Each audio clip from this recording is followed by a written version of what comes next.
Hello, and welcome to Decorating Pages. I'm your host, Kim Wanup. I first want to say I'm working really hard to get the interviews, and I'm finding that they happen to be at places I can't control the sound as much as I'd like. As you may have heard in Derek Hill's interview, it's over Skype, which is great because he was in New Zealand and I'm in LA and I can do the audio anywhere. But on Skype, if two people talk at the same time, it goes out. So sorry about that. In this episode, my guest, Jim Gloster, his voice is a little low. We recorded it at his Baller's office at Paramount, and his art director's desk is also in the room. Poor Andrew had to sit there in silence the whole time, but Jim's a little low. I'm a little loud. Sorry about that, but I'm trying my best. In this episode, I'm talking to production designer Jim Gloster. Jim is a Southern gentleman who has art directed films such as Semi-Pro, The Other Guys, and TV show Banshee. He has production designed Eastbound and Down, 13 Reasons Why, Ballers, and of course my near and dear, VEEP. He has 5 ADG nominations and 2 wins. He has 4 Emmy nominations, and we share 1 win for VEEP. He is from North Carolina and has been working in Los Angeles the past couple of years since VEEP moved here from Baltimore because of the tax incentive. They were given the tax break for bringing production to the state of California, which I'm very thankful for. I have the divine privilege to work with Jim Gloster on VEEP. I can't thank him enough for hiring me to take over when the show moved here. He's a really good man, he's very kind, and he's very relaxed to work with. He loves to draw his designs from a massive amount of research that he does. He also has a passion for writing and making film.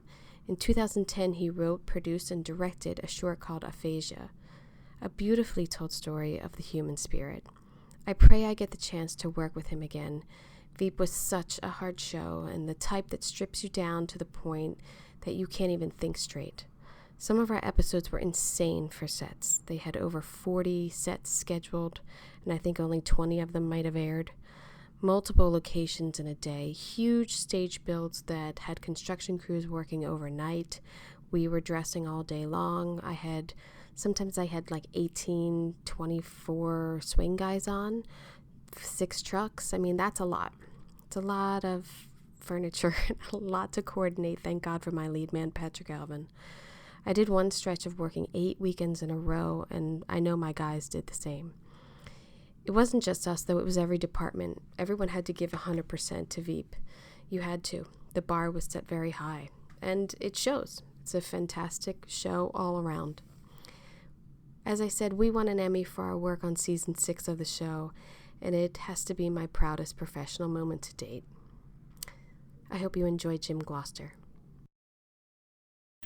Now, I know the answer to this, but how did you get into the business?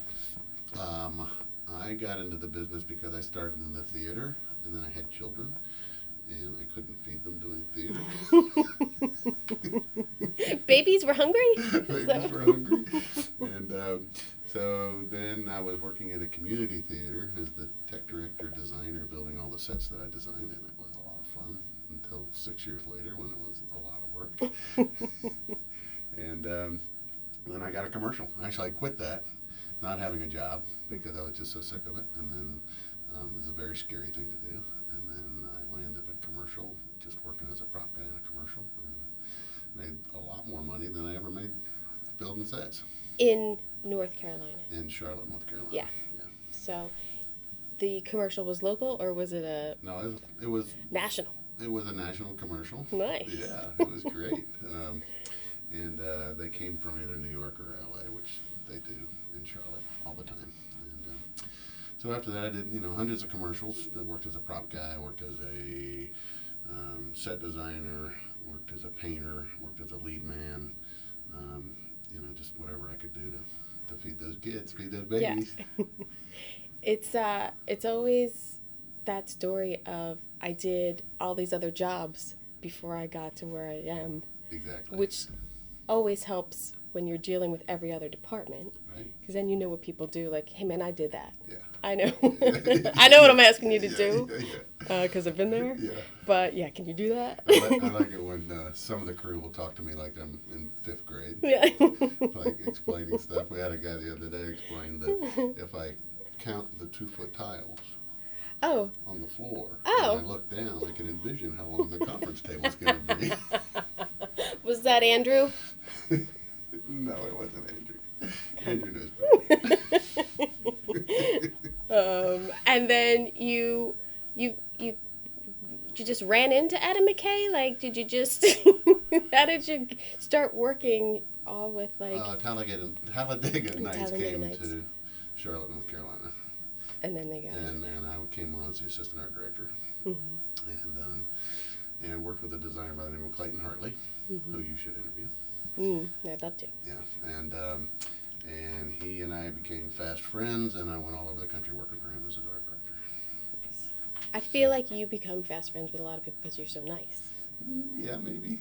I think that's worked to your advantage, being a nice person. All the people that I hire are very nice as well, too. Oh, that's not true. That's not true. We've worked with some not nice people. Come on. Okay. But they're not around anymore. You got rid of them. That's right. I get rid of all the unnice people. That's what I do. Was the transition from those positions, or specifically art director to production designer, hard?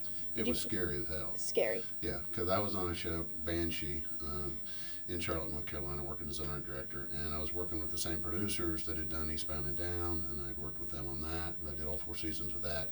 Also as a graphic designer, assistant art director, and they were coming to do VEEP, and I had done the pilot of VEEP with Clayton as the art director. And they asked me if I wanted to try to production design. And I was like, yeah, okay. And I seriously thought at the time that I'd gotten too old. It's like, that's never going to happen. It's not gonna, I'm just going to be an art director. Not just, because art directing is an honorable profession and a very hard job. But so yeah, I stepped up, and I remember flying out to LA to meet with the showrunner to show him the first West Wing set that we were building. And before that, I'd just been doing everything over the phone, or sending him pictures and things like that, and so it was really important for me to get in a room with him and show him all of the stuff that we were planning on doing. And when I got to LA, flew out here, we realized that all of a sudden he was rehearsing with the cast for the season, and I set everything up nice and had all the boards and everything laid out, all the pictures and the plans, and then a PA came into the room and said, "Oh no, this is where we're having lunch. You got to move all this stuff." Oh my God! Move down the line. Move down the line. Down the trough.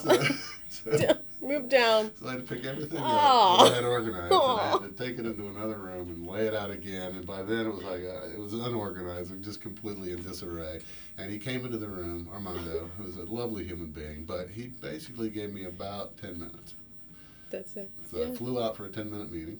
But that's and either I flew good. Back to Baltimore. But that's good in a way of there was trust. Well, it's not like he gave didn't you. know me from Adam. So. Yeah, but it's not like he gave you 10 minutes and then you didn't get the job. Do you know what I mean? Like he gave you 10 minutes. Like, yeah, this guy, this is what we're doing. This is why I hired him. Yes. This is it. Yes. Like this is he's off on his own. He's doing it. Well, what was good is the main thing he emphasized about VEEP is that when you go into the real West Wing, it's not big. It's small, little bitty offices, 5 people, 5 desks in an office, because it's such important real estate for political people to have, that they'll go in there and just cram a desk in there to say that they work in the West Wing. Right. So what he really wanted was the real DC, the real West Wing, the real, as opposed to some Hollywood version of it. Right. So the ugliness was we were trying to I actually have a question here that I find that you are a stickler for research and designing things how they really look, which I know VEEP is different because that's what we strived for, and there was a ton of research that you looked into, and White House and pictures and talking with people. But do you prefer designing the realistic sets or something that's more stylized? Well, I've kind of done both, and on VEEP it was that. I mean, it was trying to do the realistic stuff as much as we can. When I came to Ballers and we did this big Sports X set, which is a 13,000 square foot set, there we got to play a little bit, SportsX is an extreme sports agency, you know. So, and it was the character who owned it was really far out, played by Russell Brand, and it was fun to, you know. Huge set. Huge set. Huge. Yeah. And really fun and vibrant, and I mean, plus, I think it's probably not known that you were in a warehouse in the middle of Van Nuys or something. Tarzana. Even better. And you weren't on a soundstage. That's a huge difference to make a set on a soundstage or like a converted warehouse. Well, the warehouse became part of the set, basically. Right. We filled the whole warehouse. So the outer walls and the roof of the warehouse, the ceiling, became part of the set. But when we moved the show here to Paramount on stage 18, we realized that the ceiling was 50 feet high as opposed to 20 feet high. So, and we were recreating the set, but we're redesigning it as well. So it's the same basic layout, but all the colors are different. A lot of the different sections and areas became different. But basically what we had to do at Paramount is we had to build the warehouse inside the soundstage and then the set inside the warehouse. So, which is such a great, like I had to do this for this set. Because what do you think you would have gone that way, really, in design if you didn't have to deal with that warehouse? No, I think the warehouse really helped Yeah. form the set. Yeah. But yeah, I mean, the reality is we built a 13,000 square foot ceiling and put it on top of the set here at Paramount. So great. You should have just gone back to the warehouse. Well, they wouldn't let us. No. We tried to, and was condemned. Yeah, it was condemned. I mean, it was an old chemo drug warehouse. Yeah. So It's really you're walking around and there's like, you know, weird lockup places where they kept chemo drugs, and you're going, are we okay here? It was a maze. I mean, to get to your office, I needed a was. map. Yes, it was. It was a maze of like offices, and then these two. You had one big warehouse or two? Just one. Two warehouses. Two warehouses where you built sets. Right, yeah. You can build a set anywhere. Build a set anywhere. That's right. In any town. I know in VEEP and Ballers the shows are very location heavy. What is the process when you're location scouting? Well, I've been lucky to have very good location managers. So I get in a car with either the location manager or one of their scouts, and we go out and just look at all over LA for places to shoot. For DC. For DC. For Iowa. For Iowa, for DC, for Nevada, for Tbilisi, Georgia. Yeah. I mean, Helsinki, you know. Yeah. We go everywhere. So, you know, depending on how the producers are. Now, in VEEP, the producers were very heavy into scouting, so they would go with us a lot to see stuff. On Ballers, I vet a lot of things before they get involved. Or at least at the beginning of the season I did. Now that it's snowballed and everything's so quick, a lot of times we just pick from pictures, and then we'll go visit 3 places that everybody likes picture-wise and see which one works best for the show.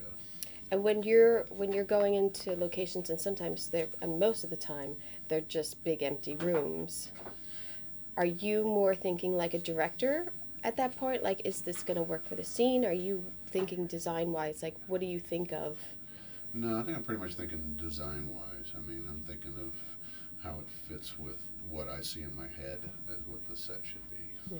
Because most of the time the locations are picked before the director comes on for that episode. Correct, yeah, for those episodes. So, and, you know, then we draw up the plans and we show them and if it is an empty room, we're going to rearrange it any way we want to anyway. So that's where the director gets involved and wants the sofa over here, or, you know, we have one director now who is not a fan of coffee tables, so we've decided not to put any coffee tables on any of those sets. Just because of blocking. It gets in the way of how this director likes it. Does the camera never go low? Well, the camera does go.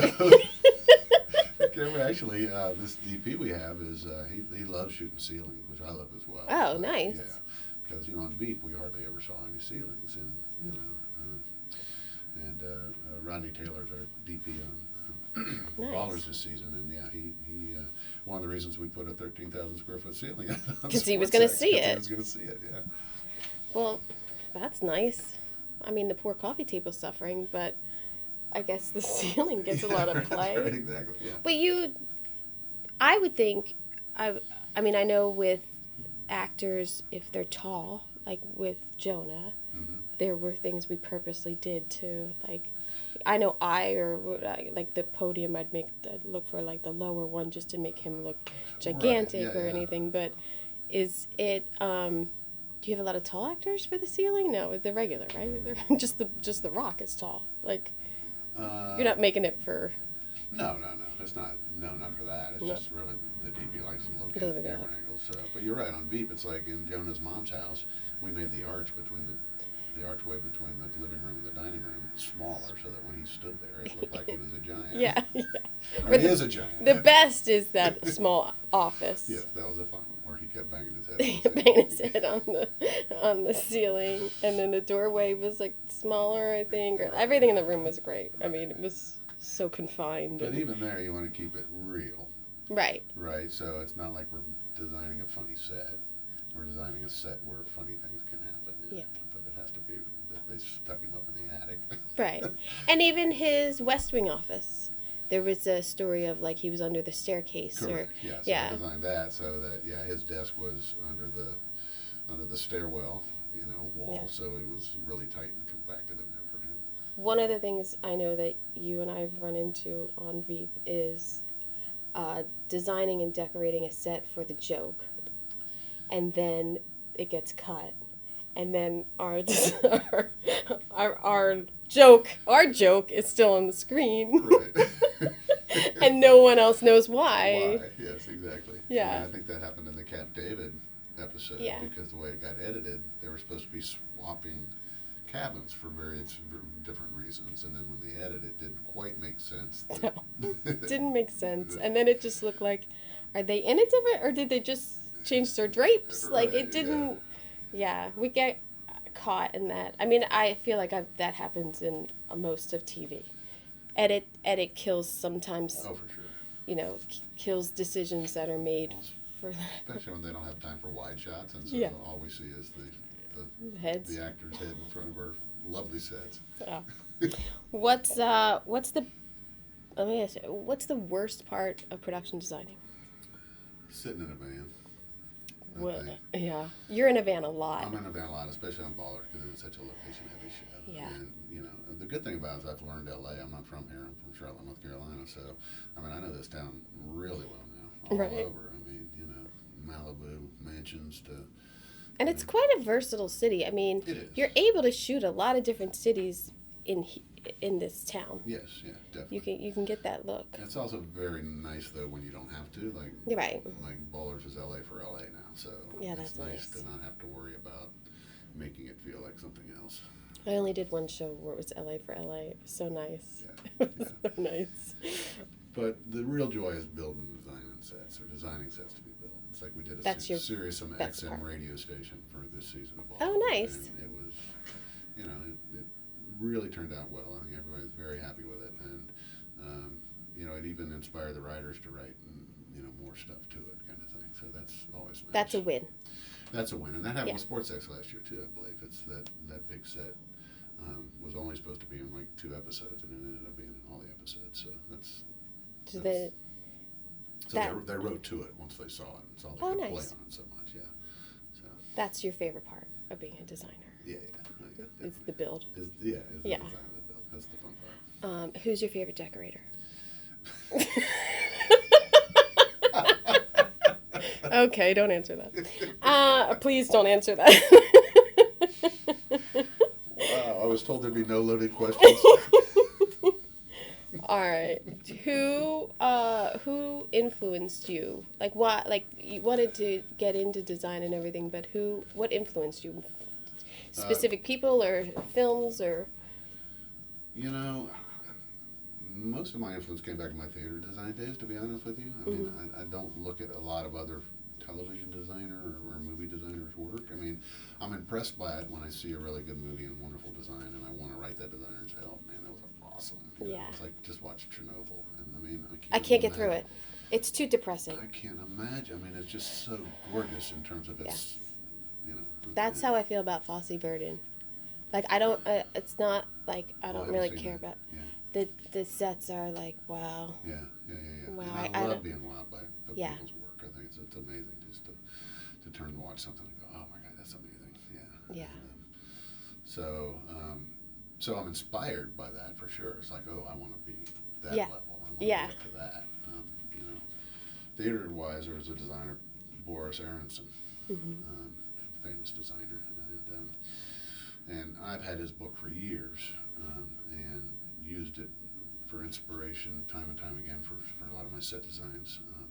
And then I found out that Frank Rich, who is one of our producers on VEEP, wrote that book. It's his first book. Oh my God. Yeah. And so I was always a huge fan of Frank's anyway because Yeah. he was a theater critic for years for the New York Times and then here on VEEP, just the wonderful work he does on that. But when I found out he wrote that book and how much it had influenced my design in all of those years, I was just floored. So that's like full circle. Yeah. Getting him to sign that book for me was like one of the. Such a nice guy too. Oh yeah. And so involved with no, nothing in return. Like he's there to make it the best product. Oh, for sure. Yeah. And you wouldn't even know that he's on the set. He's like just sitting over there, just being a genius. Yes. Yeah, being a genius. And he writes for the New York Magazine. He writes political articles, which I'm a news junkie, and in this day and age, Oh, yeah. and I just love it when all of a sudden another one comes out that Frank's written, and I get to read it. Yeah, I do love his articles too. Yeah. Let me see. When you're designing, Mm-hmm. what's your process when you get the script? Not an outline, not a treatment. So when you get, basically you get treatments and outlines first. I do. Yeah. And, Or a heads up. In VEEP, all the time we didn't have the scripts, so, Right. because they were still working on them. So we just would get a list of sets. So, Yeah. Which, in and itself, can be frustrating. It's like you know where you're going to be, but you don't know the context of where you're going to be. Right. And the context is key because you want to pick colors that fit the flavor of the scene. You want to, if there's any comedy involved, you want to be involved in, whatever the gag might be. So getting the script is like, it's like getting a new present, really. Yeah, You get to read it and go. It's another level. Yeah, depending on how exhausted you are. Yeah. It can also be. We got a lot of van we gotta time do though. what? At least you've learned not to be sick in the car while you're reading scripts. I can't read a script in a car. No, I can read my phone, which is weird, but I can't read. Oh, my I computer see. or Yeah. anything, Yeah, So, there is something like, I think the screens are nicer to our eye. Like we can move with it, maybe? I think so, yeah. I don't know. Yeah. So, but yeah, and it's funny now that, I'm at a point where I'm looking for another show to get a new script to read. Right. You would It's think fresh. it'd be like, oh my goodness, I got to do another show. No, it's No. like you get all excited again. Yeah. It's just like it's a disease, I think. Oh, I definitely. It's like your mind starts to just explode with possibilities of like, what is this going to be? Exactly. What is it? What is this? And so many times, what you originally thought it's going to be to what it is completely different. Right. And not even because of what you are designing or anything, but now it's a location. Right. Or now it's shoots tomorrow. Yeah. that sofa that we ordered Right. that was going to be here on Friday is Yeah, it's not here. it's not here, man. It's not here. So, yeah, but yeah, I always think when you get the script, there's so many possibilities Yeah. of what this could be. Right, and it's also scary too because it's like, Yeah. oh, I don't know how to do that. I've never done that before. Whatever the new concept is that the writers give you. But then you find a way. You get into the research and you figure it out, and it's just, it's very exciting. Yeah. It's a lot of fun. It's hard to, when you have so much research, sometimes it's too much. And then you're like, I've got so much good stuff I want to fit into one room. I've got so many ideas Exactly. that we could do. There's one set we did when we did the Tbilisi apartment. Oh, right. That we almost fit all of that stuff. Yeah, in we there, did. It was fun. That was one of my nice. favorite sets. Yeah, that was such a big, nice set. There was 2 rooms, and one was a kitchen. There was an opportunity, and then the dining space, and even the hallway, and there was a lot to do there to Right. give it the detail that it needed. Right, and one of the gratifying things on that one was that Paramount or whoever we used at the time to lay the carpet and put the floors in on that was actually from there. Tbilisi? No way. Well, he was honestly from Tbilisi. Was but he offended? No. He came to me and he said, "It's just, I thought I walked in my grandmother's house." Oh, no way. Yes. And I was like, "Oh, that's cool." Yeah. That's cool. It took him straight back home. Oh, that's so good. Yeah. And I researched that one off of Airbnb. Airbnb. Right. So, We had wires hanging, and your color scheme was on point. Yeah. And, Like, sad color scheme, they call that. who knew that Airbnb would be, such a fabulous research tool? But it really is. Yeah. Because you can go into that town and say, okay, Yeah. what do the apartments look like? And It's one of those little things you wouldn't think of, but it does give a character yeah, to all of a sudden, and accessible throughout the world, right. which is so nice. Yeah. And you see the quirky stuff that goes. I mean, even if it was like an LA apartment or whatever. I mean, it's like you see some of the quirky things that people do in their living places, and you go, "Ooh, I never would have thought to do that, but it's kind of cool." Yeah. And I would never stay there. Yeah, right. Yeah. Whoa! Hey, guy, you might want to clean up that litter box before you post it online. Like the place I'm staying in now, it has all these 80s fixtures. So it's like this gold, brass, weird shaped 80s but it's kind of fascinating because it's like, oh, okay. Oh, just sticking with it. Yeah. And it's obviously people are renting it. That's right. Well, it's got a great view of the park. Oh, where are you at? Echo Park? No, I'm in Los Feliz. Oh, nice. Yeah. I don't like it over there. I don't go past Highland. Nothing east of Highland, I know. I'm here, unless it's for work. No, that's like when I did Love. I mean, we shot all over like Silver Lake and Echo and Los Feliz, and it's just not my vibe. Right.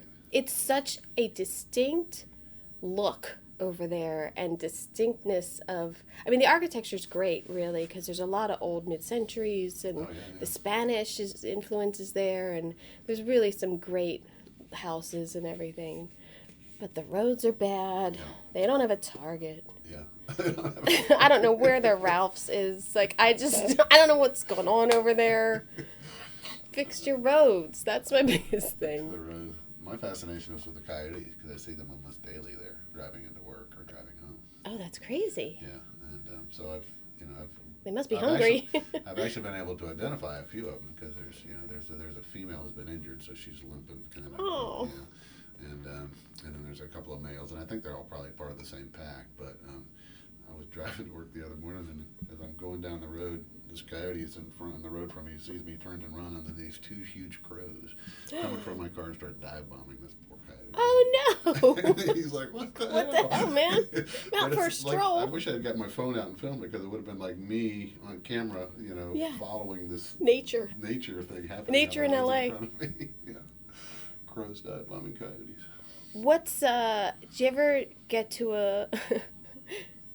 a location and then you think, oh, I shouldn't have okayed this? Yeah, and mainly sometimes a lot of what we do is just cover stuff up, right? Because we're making it look like something else. Right. It's like it's a football field, but it needs to be a different team and all that. So, really what we're doing is just turning it into what the script calls for. And yeah, sometimes you get to places where it's like, oh, this is a lot more work than it should be, Yeah, to make it look to get maybe there. We should have looked at one more place and not had to, do all of the signage and stuff to turn a modern day bowling alley into a 91 bowling alley. Right. You've written, you've directed, you've acted. Yes. What's your favorite to do? Designing. You don't have to say that. No, it is. It is. Yeah. That's what I feel most comfortable doing. Yeah. Well, you're good at it. Because so. when I was an actor, which I'm actually going to be on ball if they're putting me in a scene as an owner for one of the NFL teams. Nice. Nice. But the Panthers. Oh, hell yeah. Nice. I got the dialect. Nice. So, I got words and everything. But residuals. But yeah, I feel more comfortable doing that than. It's just it fits me like a glove as opposed to the other stuff. It's like, it's a lot more. The other stuff's more scary for some reason. But I'm not scared doing this. I sleep really well at night. Yeah. Oh, you But do? You do? I mean. I do, but that's because I got a good crew. Yeah. You know? Yeah. Like, I know the first season I was on VEEP, season 5, I didn't sleep well at all. when I start a new show, it's like when I'm telling like you first how day of scared I school. was for when it's like your first day of school. So, Yeah. you know, coming out here to pick up VEEP out here from Baltimore, that was really like coming to school the very first day because it was all new producers, new showrunner. Yeah. That's a all my weird crew was situation new. because it was you and your show and a sprinkle of the same people, right. but really not. Yeah, me and the cast, you know. Yeah. Kathleen had done 2 seasons, I think, in Baltimore of wardrobe, so she came. I mean, she lives here, so she brought back. And then I think the gaffer they brought. Oh, right. And Right. Tim, the DP? No. Oh, that guy was different. Yeah, Oh, okay. the new guy. Yeah. So yeah, it was. Yeah. it was Such a really- weird situation. Yeah. And But a I oddly transition felt of it. comfortable doing it because I was the You were the go-to guy. They depended on you for a lot of answers. correct. Yeah, and Yeah. you know, it was my responsibility to keep the show looking the way that it looked. So, Yeah. You know, and everybody else was new to that. So yeah, it was not a hard decision to be in. But when I first took it over in Baltimore, and it was scary. Yeah, I didn't sleep good until I got into the groove. You know, Yeah. because It's hard. It's because unless you're on stage that day and they're in that set, they're in space, you know what I mean, or they're in the West Wing. right. You feel comfortable. I don't know. I never felt comfortable on VEEP of like they're in the West Wing tomorrow. I don't know what could happen. I think it was just that type of show of like they're gonna want to go into a new room. They're gonna want to open that door. We're gonna have to rush over and do that at any moment. Yes, but I know a lot of my crew probably doesn't like this about me, but I consider those chances to be the hero. Right? 'Cause Yeah. when they ask us to Yeah. do stuff overnight, and it's like, you want us to do what? And they're like, can you? And we're like, hell yeah, we can. And then we do it, and then they're like, wow, they did that. They pulled that off. Problem is they get used to it. And I they know. expect it. Well, that's what I'm saying, Jim. Jim doesn't know the word no. He does. And there are many times I've yelled from my office, just say no, and you never say no, which is good for you. Well, get you the next job, hopefully, right? Oh, yeah. Hey, Kim, can we have that dress by tomorrow? No. Well, I told him we could. So, thanks. You noticed they didn't ask me. That's correct. They No. didn't ask you for a reason. Yes. Because they know what the answer is going to be. Yes. So, Ultimately, it would have been yes. But I like to make, you got to stretch it out a little. You got to make it look hard. Harder than it is to get shit done. okay, I'll work on that. Yeah. I'll work on that. Maybe like he and Hall just a little bit. Like, oh man, really? That positive, yes, we can. It's we can. really just Yes. kills us. Yeah, that's a little irritating. I know to a lot of people. Andrew, my wonderful art director, Yeah. We've talked about you. I'm sure you have. And I should say you do have good people follow you. You have a wonderful crew. You have Andrew. I always say his last name wrong. Leach is your art director, and your construction coordinator, Matt Haynes, is amazing. Yep.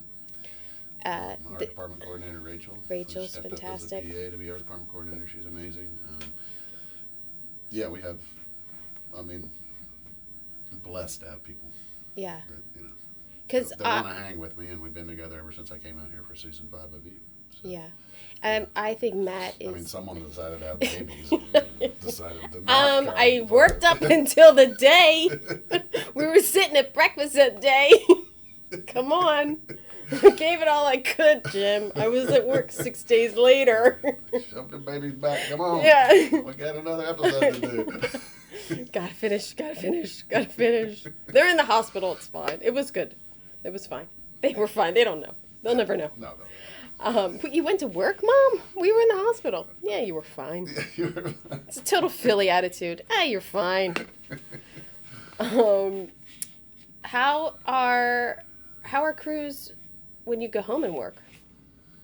Well, I haven't been home to work for quite a while. Right. That's the hope. But are is they to get- deep there? Like, how does it work over there? Well, Are they flying a lot of people in to work, or you're sourcing from Atlanta? It depends. I mean, in Baltimore, no, we're not sourcing from Atlanta at all. I mean, Atlanta's sourcing from here, basically, Yeah. from all over. You know, we lost so much work in North Carolina because our politicians decided to, pass bathroom laws for transgender people. Georgia's right behind you, They so. are, I know. And so, in Charlotte, we've got, I worked for years with a lot of great people doing commercials, and then anytime a movie would come to town, or a series, we'd jump on it, and, Yeah. So, I look forward to going back and working with those folks. Yeah. And Baltimore, they have crew about, I would say 2 deep, because they had House of Cards going on at the same time we were shooting VEEP there. And The Wire there before that, I think. The Wire there before. I don't know what's going on there now. I haven't heard a lot that's going on. So, but yeah, we just, So I have to work in North Carolina now to work with you again. Is probably, this what's going to happen? Well, Atlanta, Georgia. Yeah. Atlanta. Well, I'm not working in Georgia. Oh. I wish I could say that, but if I do get a job in Georgia, I don't know. I may have to, just because it's 3.5 hours away from my house. That's not bad. Right. So Louisiana. It's like the valley to Hollywood. Yeah, right. But since the political stuff is happening, it feels like, if Georgia does lose some work, and North Carolina has, has changed its ways a little bit. They have. They've lightened up a little. They've lightened up a little in Yeah. terms of, so maybe some more work will come to North Carolina. And, Well, I just want you to stay here.